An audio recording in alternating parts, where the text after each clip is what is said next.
In this video, we're going to create an email account for our domain name. In the Mail panel here, you just click on the email accounts, this guy right here, and then you enter the name for your email address right here.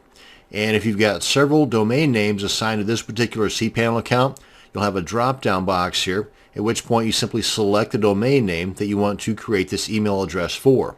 Now, myself, I always create at least 3 email accounts for every one of my domain names. And this is just for me, but with a lot of different web hosting accounts, you can have an unlimited number of emails. Let's back up here and I'll show you what I'm talking about.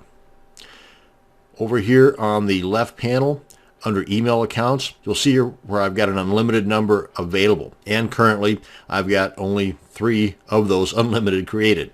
So we come on back here into email accounts. The ones that I create for every one of my domain names is name, that would be my name, at, then the domain name. Another one is sales, at, then the domain name. And the third one is support, at, then the domain name. Now, like with this particular web hosting account, I can have as many different email accounts as I want. So, for example, if I were to hire some outsourcing work, I can assign an email account for that particular person or persons. And once they've completed their task, then I can just come in and delete that particular email account. So in this case, let's go ahead and add Joe at this domain name, give it a password, and I'm going to use the password generator because that's usually pretty solid. Just copy this. And you can always hit this generate password to change this, and you want to tick that box there. And you've got some advanced options here, but that's a little beyond the scope of this video. Go ahead and click on use password, and be sure and paste that or save that password somewhere because that's going to come in pretty handy later on. Now here under the mailbox quota, you can either go with the default amount, or you can choose unlimited, or you can adjust this. Now you can always come back later on and adjust this if you find that you're using close to or getting ready to exceed the mailbox quota space that you've allotted yourself here. So really that's why I always go with unlimited, but that's just me. Then just click on create account. Now you see I've already got an error here because that one already exists. Duh. Anyway, that's how you go about creating it, and you know now what will happen if you try to create 2 email accounts with the same name. That said, you can always come in here and change the password. You can change the quota right here. That's what I was talking about here. And you can always just delete it here. Let's go ahead and see what's under the more options. Oh yeah, you can access the webmail account and you can configure an email client. This email client they're referring to here is kind of like your Outlook Express, or I think that might even be gone now, Windows Live Mail, or like in my case, I use Thunderbird, which is made by the folks that create Firefox. So we take a look at the Access Webmail. Tell you what, let's come on back here for a second.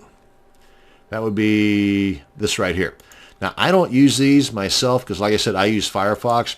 But anytime that you create an email account, they're automatically viewable here in any one of these because they all show the same thing. They just show them in different ways. For example, under Horde, this was probably the more powerful of the 3.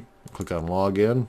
I say powerful because it also allows you to create filters, which is a little beyond the scope of this video, but you can create filters, you can do all kinds of stuff here.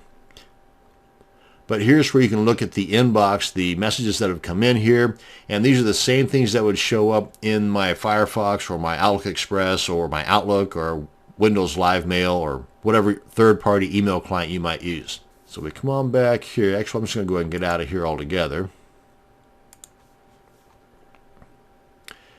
If we were to take a look at the email account, then come on down here to configure email client. In the event you were going to use this with like Windows Live Mail or Outlook 2000 or Outlook Express, then you've got the ability to do so right here. They can walk you through the entire setup process, and you've got all the details over here that you're going to need to be able to effectively activate that third-party email client. And there's a lot of other things you can do by creating additional email addresses. For example, you might be able to set up autoresponders or mailing lists set upon a particular email address that you create here. And that's going to bring us to the end of this video on creating an email account. Thanks for watching, and you have a great day.